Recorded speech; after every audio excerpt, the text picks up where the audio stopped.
All right, what's up? What's up? Brooks in the building for another end of the season review for season 4, and we're gonna try to keep this under 10 minutes. So I'm probably just gonna try to skim through it and read off my little paper here of notes that I kind of made, so I don't kind of forget everything. I do want to remind you guys that I do read the comments, even though everyone's been pretty good about not spoiling anything. Every once in a while, I ask my friend to check on it real quick. But if you can't, then I'll just skim through them. But there are some good comments, and I appreciate you guys not spoiling anything, keeping this fun for me. I'm also a sucker for like good fun facts, and there was a good one. Shout out to Liz D, who let me know that John Kit Harington and Ygritte, I think it's Rose Leslie's her last name, her real name. They're actually married in real life, which is amazing. It's even better than everything else. Let me chew some gum because my voice is getting kind of deep here. Just kind of woke up. The fact that John and Ygritte are married in real life, that's awesome, man. It gives me hope. Shit, they fall in love on screen or like, when they were working together. That's awesome. Maybe I'll fall in love with another reactor or something. Or maybe someone in the comments. What? Nah. Nothing, YouTube. Now it's pretty safe to say that one of the themes of the show is basically love. Everything is really driven by love. You have Tyrion, who loves Shay. Tywin even loved his wife, and since she's gone, he and Cersei blamed Tyrion for that. So now Tywin basically loves his family and power. You have Cersei and Jaime, Jon and Ygritte, Baelish and Catelyn, Robb and Talisa, Sam with Gilly. There's still a few other ones that I think I'm missing, but basically love is what's motivating them for the most part. They're not exactly looking for a fight, but they're fighting for the love of what they already have, or what they thought they had in Tyrion's case. And then other like main characters who have a lack of love, they're sort of avoiding like either the characters that have a lack of love are sort of kind of lost in the story, or lost in just in general. For example, Stannis, who's not exactly motivated by love. He's just motivated by the fact that he's supposed to be king. But I think in last season they were showing him kind of struggling with the fact that like if he really wanted it, almost. That's why when the opportunity came up about the White Walkers from Sir Davos, he kind of jumped at the chance a little bit. He just needed like confirmation from not a fighter, but he's just looking for someone to give him direction, since he is basically a lost cause. But he wants to redeem himself. And the Hound, he's another character kind of like that. He is sort of like Saeed in Lost. Have you ever seen Lost? Basically, people tell you you're a bad guy your whole life that you start to believe it. So in the Hound's case, that might have been it. People are always scared of you from the start. They find you intimidating from the moment they meet you. And so the Hound is just basically taking advantage of that, because it's not like he can ever lower your guard or let you be friends with them. Sort of like Shrek. Now another character is Ramsay. He wanted love from Roose Bolton, and now that he finally got it, it'll be interesting to see what he does with his part of the kingdom, I guess. And then Jojen, him dying is kind of like Love Actually, again, Love Actually. One of the best movies of all time. It's kind of like Game of Thrones. Or Game of Thrones is kind of like Love Actually. A lot of relationships, and they're all connected somehow. One or other, someone knows somebody, it's a small world kind of thing. Alright, where to now? We have Khaleesi.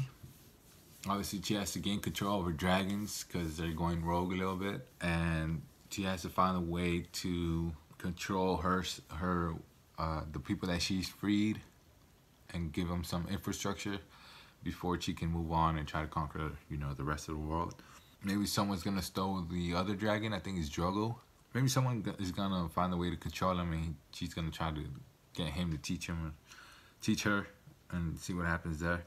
Grey Worm might be the next person to die somehow. That's what I have here. I don't know why. I have a feeling. Tyrion will be pretty hard to hide. I mean, if he's running away from the law, I mean, he's an imp. Everyone's gonna know. Like any imp that walks around, you know, the world is gonna be accused of killing Tywin and escaping. But he might team up with somebody. Now, if he goes to Bravos or even goes to Marine or maybe even somewhere else, you know, he said before that he loves the game, like the political game. He loved being the hand of the king. So maybe he'll go to a place where he can become something like Varys and maybe go against the Lannisters if he's still motivated to go against his own family. Or even Dorne, you know. If Varys ends up telling him who was in charge of poisoning Joffrey in the first place. Bran will now see everything, so maybe he's going to take over for the Three-Eyed Raven. He's going to take his place. He's paralyzed, not like he got anywhere to go. Brienne will probably end up meeting Sansa. Sansa might even fall in love with Podrick. Big Dick Podrick. So we'll see what's up with that. Will Jaime be blamed for the escape and the death of Tyrion and Tywin by Cersei? We already saw Jaime kind of transform. He's pretty much a good guy now. The White Walkers will make Stannis try to join with Mance's army, 100,000. Unless they go into battle against each other. But Stannis just needs to see the White Walker for him to kind of believe and, you know, take everyone under his lordship, I guess. And then we saw at the end, Arya's gonna try to make a new path to being a warrior. Yeah, I feel like Ramsay's not gonna find his way to his throne somehow now that he is kind of official. Now with Bolton.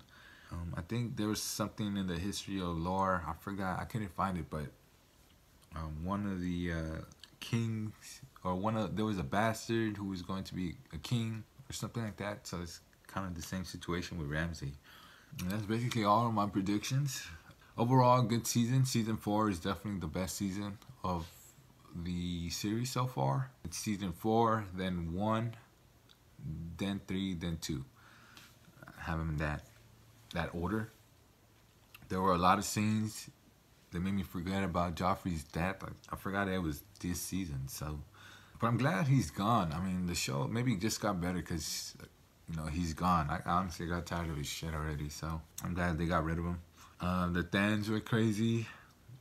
I thought the leader was gonna have a bigger role in the series, but I guess it was, you know, I guess it was enough. The raid at Craster's was pretty intense. We have Lysa's reveal and her death, which was crazy too. The reveal that one was intense too. I couldn't believe that one. And Baelish had, you know, by any means necessary mentality. You know, a lot of people dying again this series. Good characters like that, like Jojen, the Hound, Oberyn, very likable characters. The Battle of Castle Black, great episode. You have Ygritte's dead in there. Overall, best episode. Had the best shot, the best thing you could say to a man. We should have stayed in that cave. Other than take off your clothes, like Khaleesi. And then, of course, you have the trial with Tyrion. I did not kill Joffrey, but I wished that I had. Seeing your vicious bastard die gave me more belief than 1,000 whores. Oh, that was intense. And then, of course, the way it finished with Tyrion having to kill Shae. And I was so sad. Like, he's just crying, like choking her out, crying. And then having to kill his own dad, Tywin. But the fact that Tywin was sleeping with Shae, God damn, he had to die. He had to. And that's basically the end of that. Best characters, like top 6, 7. The Lannisters are on top. Tyrion, Jaime, Tywin. Ned Stark is still my 4th favorite character. I went back and rewatched some of my own reaction videos. Ned Stark was like the only good, noble, great guy in this series, and he's gone. And that's why that one hit so hard in episode 9. No, Jon Snow is next after that with Ygritte, the Hound. Stannis kind of fell off a bit. he was like top 4, and now he's like at the bottom. And then Shay was annoying too. She kind of fell way low. But that's basically it. We'll see what happens season 5. What happened with Rickon and what happened with Marjorie. They just kind of faded into the background. But we'll see what happens. Alright, thanks for watching. Peace.